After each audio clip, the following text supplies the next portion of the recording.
স্বাগত নিউজ 24 বিরতিহীন সংবাদের সঙ্গে আছে গালিব ইবনে রিয়াজ। ক্যাসিনো কাণ্ডে দুদকের অনুসন্ধানে উঠে এসেছে শতাধিক ব্যক্তির নাম।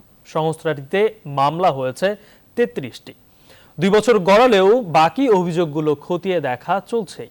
প্রভাব খাটিয়ে ঠিকাদারি টেন্ডার বাণিজ্যে গণপূর্তের মাফিয়া জি.কে. শামীম ও খালেদ মাহমুদ ভুইয়া এবং তাদের সহযোগী গণপূর্তের প্রকৌশলী সহ 13 কর্মকর্তাকেও করা হয়েছিল জিজ্ঞাসাবাদ। করোনার কারণে দুদকের কার্যক্রম ধীরগতি হলেও টিআইবি বলছে টাস্ক ফোর্স গঠন করতে। অভিযুক্তদের পেছনের শক্তিকেও সামনে আনার পরামর্শ দিয়েছে টিআইবি। আলী তালুকদার জানাচ্ছেন বিস্তারিত। খাবার এখন 150 আমি কালকে বলেছি, আজকে এখন বলবো 167। ঠিক এভাবেই কথাগুলো বলেছিলেন দুর্নীতি দমন কমিশনের সাবেক চেয়ারম্যান ইকবাল মাহমুদ। তালিকা দীর্ঘ থেকে দীর্ঘতম হচ্ছে। 2019 সালে রাজধানী সহ সারা দেশে আলোড়ন সৃষ্টি করে ক্যাসিনো অভিযান। ক্লাব পাড়ার আড়ালে অবৈধ অর্থের ছড়াছড়িতে রমরমা ক্যাসিনো কাণ্ড। দুদকের জালে জমা পড়ে শতাধিক ব্যক্তির নাম। শুধু ক্যাসিনো কাণ্ডই নয়, রাজনৈতিক পরিচয়ের আড়ালে বিভিন্ন ঠিকাদারি আর টেন্ডারবাজিতে নাম আসে জি.কে. শামীম, বহিষ্কৃত যুবলীগ নেতা খালেদ মাহমুদ ভুইয়া, গণপূর্তের 13 কর্মকর্তা সহ কয়েকজন সংসদ সদস্যের নামও, যাদের বিভিন্ন সময় দুদকের তলবে জিজ্ঞাসাবাদ করে সংস্থাটির তদন্ত কর্মকর্তারা।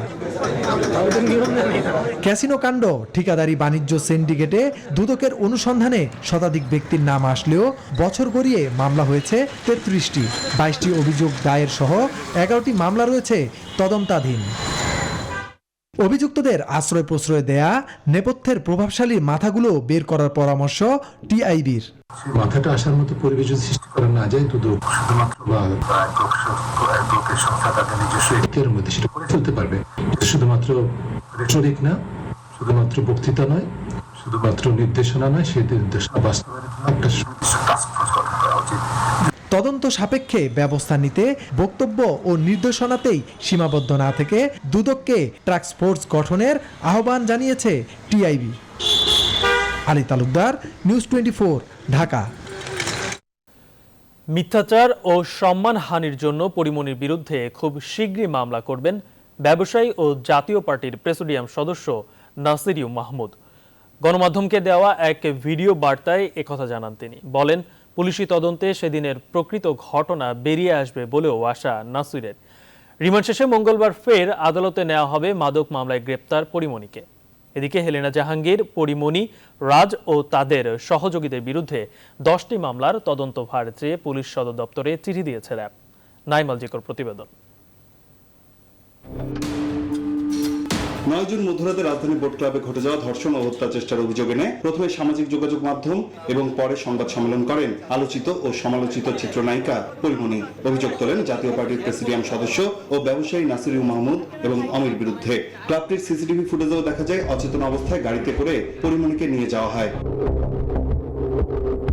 সেই রাতেই অভিযোগ দিতে গেলে বনানী থানা পুলিশ তার অভিযোগ নেয়নি বলেও অভিযোগ তোলেন তিনি। পরে তার অভিযোগের ভিত্তিতে উত্তরার একটি বাসা থেকে নাসির ও অমিকে গ্রেফতার করে গোয়েন্দা পুলিশ। তাদের বিরুদ্ধে মামলা হয়।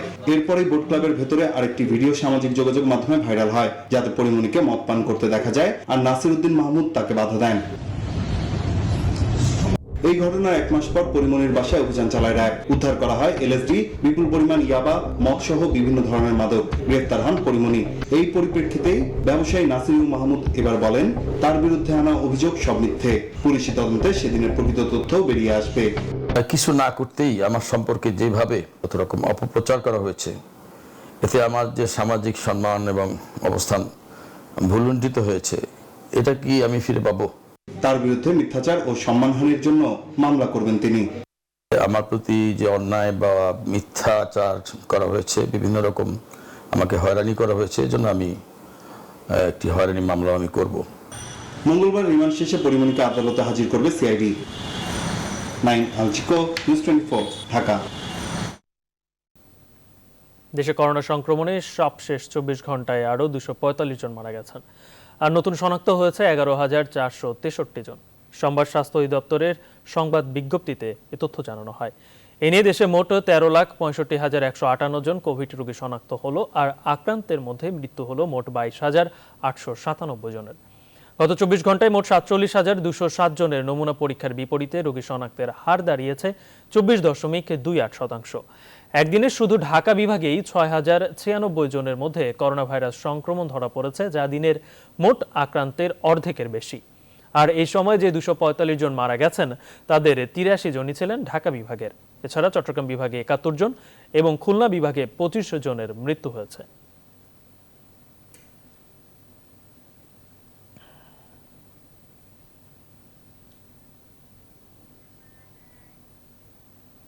গণটিকা কার্যক্রম নিয়ে অভিযোগের শেষ নেই মানুষের।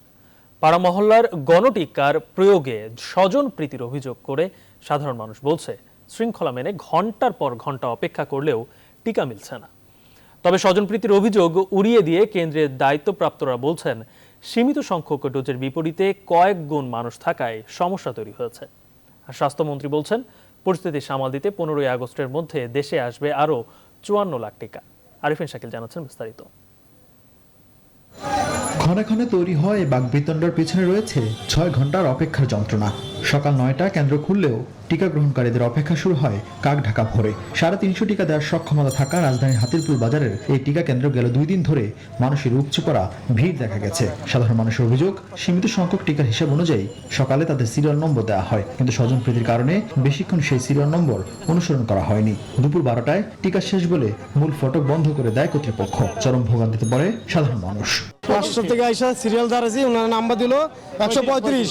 আবার কতক্ষণ পরে আইসা বলে যে 150 জন লোক নেওয়া হবে, হ্যাঁ বেশি অতিরিক্ত যারা আছেন তারা চলে যান। কেন্দ্রের সাথে যারা জড়িত আছে তারা নিজস্ব লোক ঢুকে দিচ্ছে। এখানে যেভাবে দিতেছে আরো আমাদের করোনা আগে যা ছিল তার থেকে মনে হয় বাড়বে। তবে অভিযোগ অস্বীকার করে স্থানীয় কাউন্সিলর বলেন, প্রথম দিন স্বজনপ্রীতি হলেও এখন সেই সমস্যা কেটে গেছে। আর ব্র্যাকের সমন্বয়ক বলছেন, এত স্বল্প সক্ষমতা দিয়ে এত মানুষকে টিকা দেওয়া সম্ভব নয়। একজন অফিসার সরাসরি নাম্বারিং করতেছে, নাম্বারিং করে উপরে পাঠাচ্ছে। কেউ এখানে ইভেন আমি লোক পাঠিয়েছি, আমাকেও আমার লোক কেউ দেয়নি। মানে এখন আর এটা হচ্ছে না। 350 আমরা 350 নিয়েছি, না কোনো ধরনের স্বজনপ্রীতি নাই। দিনের শুরুতে ভ্যাকসিন কার্যক্রমে ধীরগতি থাকলেও দুপুর নাগাদ কোনো ভোগান্তি ছাড়াই মানুষ টিকা দিয়েছে শেখ রাসেল গ্যাস্ট্রিক হাসপাতালে। আর এখানে আসছি 5 মিনিট লাগছে সর্বোচ্চ। ওভারঅল তাদের সহযোগিতা অনেক ভালো ছিল। সচিবালয় স্বাস্থ্যমন্ত্রী বলেছেন, টিকা চাহিদা মেটাতে 54 লাখ টিকা আসবে আগামী সপ্তাহে। 15 তারিখের মধ্যে আমাদের কোভ্যাক্স থেকে আরো 34 লক্ষ ভ্যাকসিন পৌঁছাবে এবং চায়না থেকে আমাদের ক্রয়কৃত 10 লক্ষ ভ্যাকসিন পৌঁছাবে এবং আরো 10 লক্ষ ওনারা চায়না থেকে আমাদেরকে উপহার হিসেবে দেবে। এদিকে টিকার মজুদ শেষ হয়ে যাওয়ায় দেশের বিভিন্ন জেলায় গণটিকা কার্যক্রম স্থগিত করেছে কর্তৃপক্ষ। এতে ক্ষোভ প্রকাশ করেন টিকা নিতে আসা মানুষ। আরিফিন শাকিল, নিউজ 24, ঢাকা। এবার টিকাদান ক্যাম্পেইন কার্যক্রমের পরিস্থিতি জানাতে চট্টগ্রাম থেকে যুক্ত হচ্ছেন সহকর্মী ফাতেমা জান্নাত মুমু। মুমু, টিকাদানের 4র্থ দিনে টিকা কেন্দ্রে মানুষের উপস্থিতি আপনি কেমন দেখছেন?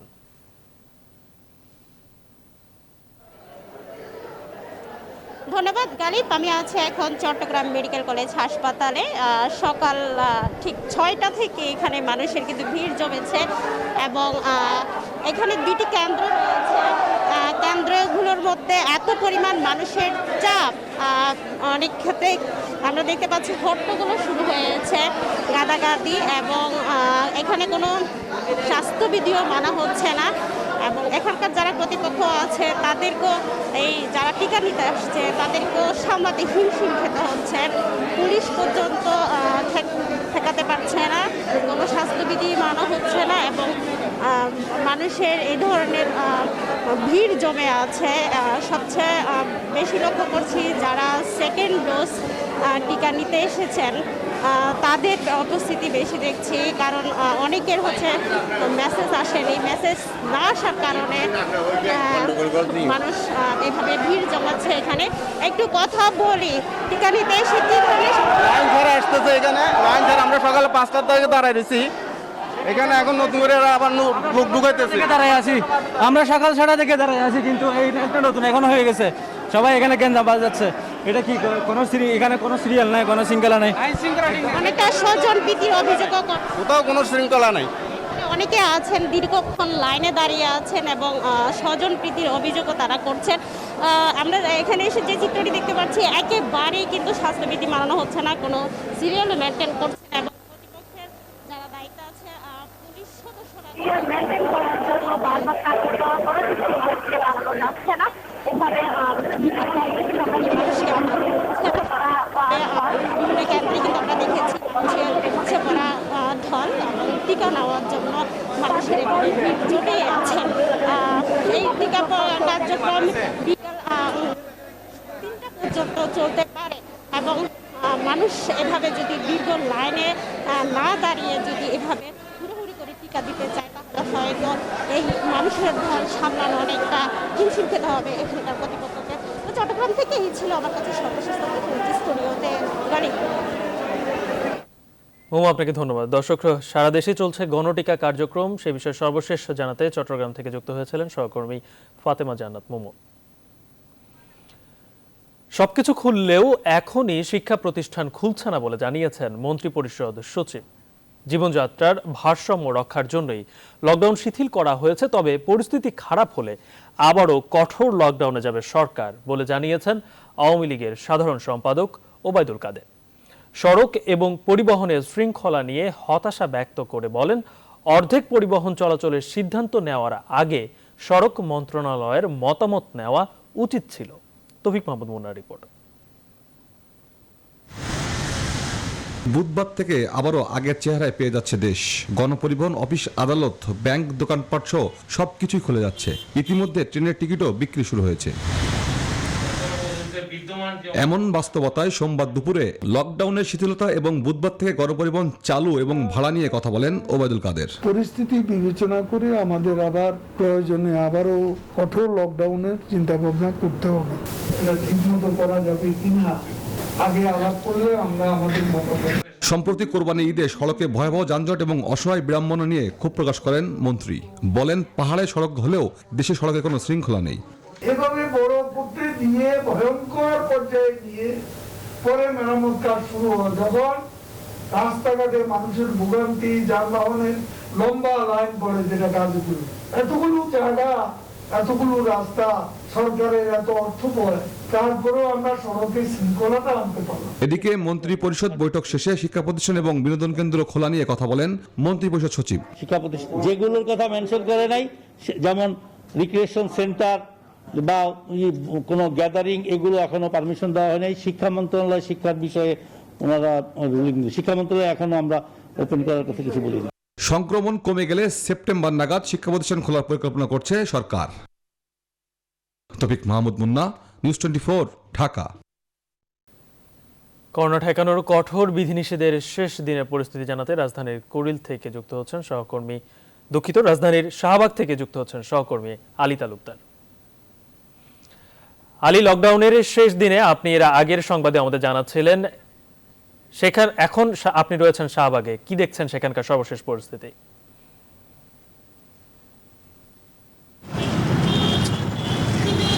ধন্যবাদ গালিব। লকডাউনের আজ শেষ দিন, অর্থাৎ আগামীকাল থেকে আবার ব্যস্ত হয়ে উঠবে পুরো রাজধানী।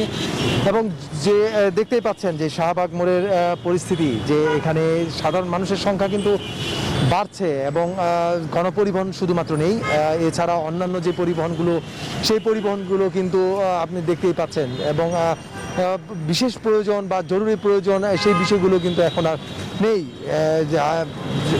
অনেক মানুষের যেই ভিড়, সেই ভিড় শুধুমাত্র গণপরিবহনটাই দেখা যাচ্ছে না। এছাড়া যে জরুরি সেবা, সেগুলো কিন্তু অনেকটাই উপেক্ষিত। এবং যাদের মধ্যে যেই সচেতনতার কথা বলা হয়েছিল, বিধিনিষেধ যেন সবাই মাস্ক পরিধান করে এবং সামাজিক যেই দূরত্বটি, সেই দূরত্বটি অন্তত বজায় রাখে, তো সেই বিষয়গুলো কিন্তু আসলে আমরা দেখতে পাচ্ছি না। তো করোনার যেই ঝুঁকি, করোনায় প্রতিদিন যে হারে মানুষ মারা যাচ্ছে, প্রায় 2 শতাধিক মানুষ প্রতিদিন মারা যাচ্ছে, গত কালকেও প্রায় 200-র বেশি মানুষ মারা গিয়েছে।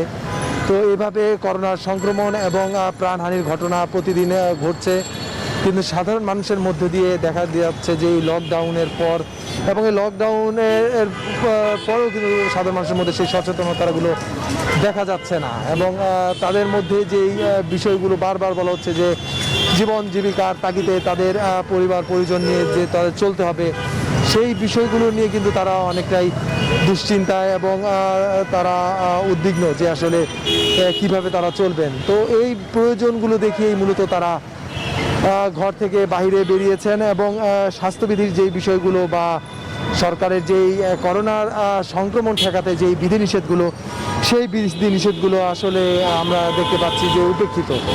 সরকারের পক্ষ থেকে বারবার লকডাউন এবং সেই লকডাউন দেওয়ার পরেও কিন্তু দেখতেই পাচ্ছি যে প্রাণহানির যে ঘটনাগুলো ঘটছে, এই করোনা আক্রান্ত রোগীদের সংখ্যাও কিন্তু কোনো অংশে কমছে না। তো সাধারণ বারবার বিশ্লেষজ্ঞ বা বিশেষজ্ঞ যারা রয়েছেন তারা বলছেন যে সাধারণ মানুষ যদি সচেতন না হয় তাহলে কিন্তু এই করোনার সংক্রমণ এবং এই প্রতিদিন যে হারে মানুষ মারা যাচ্ছে সেগুলো ঠেকানো যাবে না। তো এই আগামীকাল লকডাউন শেষ হচ্ছে, আজ এর মধ্যে ব্যস্ত হয়ে উঠছে রাজধানী। তো এই ছিল শাহবাগ থেকে আমার কাছে সর্বশেষ খবর। গালিব। আলী, আপনাকে ধন্যবাদ। দর্শক, সরকার দেওয়া লকডাউনের শেষ দিন আজ, সর্বশেষ জানাচ্ছিলেন শাহবাগ থেকে সহকর্মী আলী তালুকদার। রাজধানীতে করোনার মতোই আশঙ্কাজনক হারে বাড়ছে ডেঙ্গু রোগীর সংখ্যা। স্বাস্থ্য অধিদপ্তরের তথ্য বলছে গত জুলাই মাসে আক্রান্ত হয়েছেন 896 জন, আর চলতি মাসে প্রতিদিনই আক্রান্তের সংখ্যা 200-র উপরে। চিকিৎসকরা বলছেন শিশুরা রয়েছে সবচেয়ে ঝুঁকির মধ্যে। 72 ঘন্টার বেশি জ্বর না কমলে কোভিডের মতো ডেঙ্গু পরীক্ষারও পরামর্শ তাদের। গতকালকেও 210 জন নতুন ডেঙ্গু রোগী হাসপাতালে ভর্তি হয়েছে। রাজধানীতে কিছুতেই যেন কমছে না মশার উপদ্রব। এবারের বর্ষা মৌসুমে থেমে থেমে হচ্ছে বৃষ্টিপাত, যার ফলাফল বিভিন্ন খোলা পাত্র আর টবে জমছে পানি। আর এমন পরিবেশেই জন্ম নিচ্ছে ডেঙ্গু রোগের বাহক এডিস মশা। নগরের মশক নিধনে কর্তৃপক্ষের তৎপরতার অভাব রয়েছে বলছেন নগরবাসী। যেহেতু অসুস্থ হচ্ছে, হাসপাতালে শুনতেছে সিট নাই, তারপরেও যে কেন হচ্ছে না এটা বলতে পারতাছি না। বৃষ্টি বাদল হওয়ার কারণে, তারপর গরুহাট ঘাটের কারণে এইদিকে একটু মশার পরিমাণ বেশি। ও ডাবের খোলা ফেলতেছি, পানি জমে থাকে আমাদের ফুলের টবে, এই জন্য আমরা আসলে এগুলো তো কমবে না। সোমবার রাজধানীর হাসপাতালগুলো ঘুরে দেখা যায় ডেঙ্গু রোগীর চাপ সামাল দিতে হিমশিম খাচ্ছেন চিকিৎসকরা। এর অন্যতম কারণ, কোভিডের মাঝে সব হাসপাতালে ভর্তি করা যাচ্ছে না ডেঙ্গু রোগীদের। শিশু হাসপাতালের ডেঙ্গু ওয়ার্ডেও ভর্তি ছিল অতিরিক্ত রোগী। এমন জটিল পরিস্থিতির মাঝেও চিকিৎসা সেবা চালিয়ে যাচ্ছেন চিকিৎসকরা। ম্যাক্সিমামই ক্রিটিক্যালি ইল। কাদেরকে আমরা ক্রিটিক্যালি ইল বলি? যাদের ডেঙ্গুর সাথে শক রয়েছে, ঠিক আছে? এবং এই শক আবার দুই রকমের, একটা কম্পেনসেটেড, একটা ডিকম্পেনসেটেড। স্বাভাবিকভাবে ডিকম্পেনসেটেড শকটা খারাপ, ডিকম্পেনসেটেড শক নিয়ে আমাদের বেশিরভাগ পেশেন্ট আসতেছে। পরিস্থিতি বিবেচনায় বসে নেই দুই সিটি কর্পোরেশনও। সোমবার রাজধানীর গাবতলী এলাকার জনগণকে সচেতন করতে পথসভা ও বিশেষ অভিযান চালান উত্তরের মেয়র। মাহমুদুল হাসান, নিউজ 24, ঢাকা। জাতীয় শোক দিবস উপলক্ষে সোমবার গোপালগঞ্জের কোটালীপাড়ায় অসহায় কর্মহীন মানুষ ও শিক্ষার্থীদের মাঝে খাদ্য সামগ্রী ও শিক্ষা উপকরণ বিতরণ করেছে শেখ রাসেল ক্রীড়াচক্র। বিভিন্ন ইউনিয়ন পরিষদ, উপজেলা কর্মকর্তা ও জনপ্রতিনিধিরা এমন উদ্যোগ গ্রহণের জন্য বসুন্ধরা গ্রুপের ব্যবস্থাপনা পরিচালক ও শেখ রাসেল ক্রীড়াচক্রের চেয়ারম্যান সায়েম সোবহান আনভীরকে ধন্যবাদ জানান। গোপালগঞ্জ থেকে রিশাদ হাসান জানাচ্ছেন বিস্তারিত। সোমবার সকালে কোটালীপাড়া পৌরসভা সম্মেলন কক্ষে শিক্ষার্থীদের মাঝে শিক্ষা উপকরণ বিতরণের মধ্য দিয়ে শুরু হয় জাতীয় শোক দিবস উপলক্ষে শেখ রাসেল ক্রীড়াচক্রের কর্মসূচি। নতুন শিক্ষা উপকরণ পেয়ে অত্যন্ত আনন্দ প্রকাশ করে শিক্ষার্থীরা। পড়াশোনার যে একটা গতি কমে গেছিল, এই উপকরণ আমরা ওই গতিটা আবার ফিরে পেয়েছি। আমরা যে শেখ রাসেল ক্রীড়াচক্র থেকে যে উপহার পেয়েছি তা পেয়ে আমরা অনেক খুশি। শিক্ষার অগ্রযাত্রায় ভূমিকা রাখায় শেখ রাসেল ক্রীড়াচক্রের চেয়ারম্যান সায়েম সোবহান আনভীরের প্রতি কৃতজ্ঞতা জানান পৌরসভা মেয়র, স্কুলের প্রধান শিক্ষক সহ উপস্থিত বক্তারা। আমরা বুঝলাম এবং জানলাম যে বসুন্ধরা গ্রুপের এমডি সাহেব আমাদেরকে কত ভালোবাসেন। আমাদের কোটালীপাড়ার মতো এলাকায় বসুন্ধরা গ্রুপের উপস্থিতি আমাদেরকে অবশ্যই আশান্বিত করেছে। এরপর শুরু হয় টানা খাদ্য সামগ্রী বিতরণ কর্মসূচি। গোপালগঞ্জ জেলার কোটালীপাড়া উপজেলার বিভিন্ন প্রত্যন্ত অঞ্চলে অসহায় ও কর্মহীন মানুষের মাঝে বিতরণ করা হয় খাদ্য সামগ্রী। দুপুরে পুনর্বাসিত ভিক্ষুক ও কর্মহীনদের মাঝে বিতরণ করা হয় খাদ্য সামগ্রী। কুশলা ইউনিয়ন পরিষদের কর্মকর্তা জানান, দেশের অর্থনীতিতে বড় অবদান রাখছে বসুন্ধরা গ্রুপ। আমাদের যুব সম্প্রদায় তারা আরো উৎসাহিত হবে, অনুপ্রাণিত হবে। পাশাপাশি আমরা যারা এর সাথে আমাদের জনপ্রতিনিধি, বিভাগীয় কমিশনার, জেলা প্রশাসক সহ যারা এর সাথে সম্পৃক্ত রয়েছি, আমরাও আরো উজ্জীবিত হব। আমি কুশলা ইউনিয়নের পক্ষ থেকে তাদের আন্তরিক অভিবাদন এবং কৃতজ্ঞতা জানাই। মানবতা ও শান্তি স্লোগান নিয়ে যাত্রা শুরু করা শেখ রাসেল ক্রীড়া চক্রের চেয়ারম্যান সায়েম সোবহান আনভেরের প্রতি কৃতজ্ঞতা জানান সাহায্যপ্রাপ্তরা। তাদের জন্য আমি 5 ওয়াক্ত নামাজ পড়ে দোয়া করব যাতে তাদের আল্লাহ রহমত নাযিল করে। দান পেয়ে খুশি হয়েছি এবং এই দান যে করছে তাকে ভালো রেখো। আমি প্রতিবন্ধী হরষিত মজুমদার, তার সুস্বাস্থ্য কামনা করি। তাই সন্তান পালতে আছে, আমরা তাদের সন্তান, আমরা বেকায়দায় পড়ছি, হেরানাও পালতে আছে। করোনাকালে কেউ যখন পাশে দাঁড়ায় না, তখন শেখ রাসেল ক্রীড়া চক্র সব সময় থাকবে জনগণের পাশে বলে জানান পরিচালক বৃন্দ। মাননীয় প্রধানমন্ত্রীর নির্বাচনী এলাকা, মাননীয় প্রধানমন্ত্রী যেভাবে উদার মনের মানুষ, আমার যেটা মনে হয়েছে ওনার নির্বাচনী এলাকায় যারা আছেন সবাই উদার মনের মানুষ। প্রায় 40 জনের একটি টিম এসেছে এবং তারা বিভিন্ন জায়গায় আমাদের সাথে প্রোগ্রামে অ্যাটেন্ড করছে। আমি তাকে আন্তরিক অভিনন্দন জানাই। সোমবার শিক্ষা উপকরণ ও খাদ্য সহায়তা প্রদান করা হয়েছে হিরন ইউনিয়ন, কুশলা ইউনিয়ন, মনোহর মার্কেট ইউনিয়ন পরিষদ, কলাবাড়ি ইউনিয়ন, রামশিল ইউনিয়ন পরিষদ ও কান্দি ইউনিয়নে। রিশাদ হাসান, নিউজ 24, গোপালগঞ্জ। দেশের বৃহত্তম শিল্প প্রতিষ্ঠান বসুন্ধরা গ্রুপের চেয়ারম্যান আহমেদ আকবর সোবহানের নির্দেশনায় করোনাকালে সারা দেশে কর্মহীন, অসহায় ও দরিদ্র মানুষের মাঝে বসুন্ধরা গ্রুপের ত্রাণ সহায়তা অব্যাহত রয়েছে। এই ধারাবাহিকতায় সোমবার সিরাজগঞ্জ জেলা সদরে ও কামারখন্দ উপজেলার 900 পরিবারের মাঝে খাদ্য সামগ্রী তুলে দেওয়া হয়। মহামারীকালে খাদ্য সহায়তা পেয়ে সন্তোষ প্রকাশ করেছেন তারা। আর দেশের ক্রান্তি লগ্নে বসুন্ধরা গ্রুপ দরিদ্র মানুষের পাশে থাকায় কৃতজ্ঞতা জানিয়েছেন স্থানীয় প্রশাসন ও জনপ্রতিনিধিরা।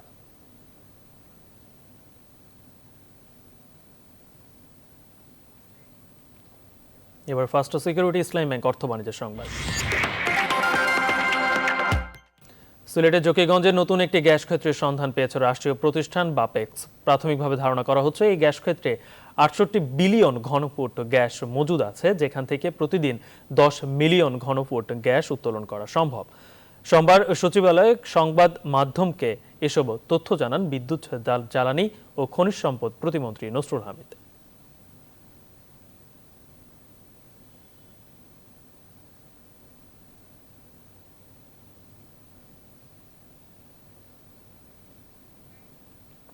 আন্তর্জাতিক আফগানিস্তানে আরও একটি প্রাদেশিক রাজধানী তালেবান নিয়ন্ত্রণে নিয়েছে। সোমবার দেশটির উত্তরাঞ্চলীয় প্রদেশ সামানগানের রাজধানী আইবাক নিয়ন্ত্রণে নেয় তারা। এ নিয়ে এখন পর্যন্ত দেশটির 6টি প্রাদেশিক রাজধানীর সংগঠনটির নিয়ন্ত্রণে চলে গেল। এদিকে লস্করগাহ, হেরাত ও কান্দাহার নিয়ন্ত্রণে নিতে আফগান বাহিনীর সঙ্গে তীব্র লড়াই চলছে তালেবানের।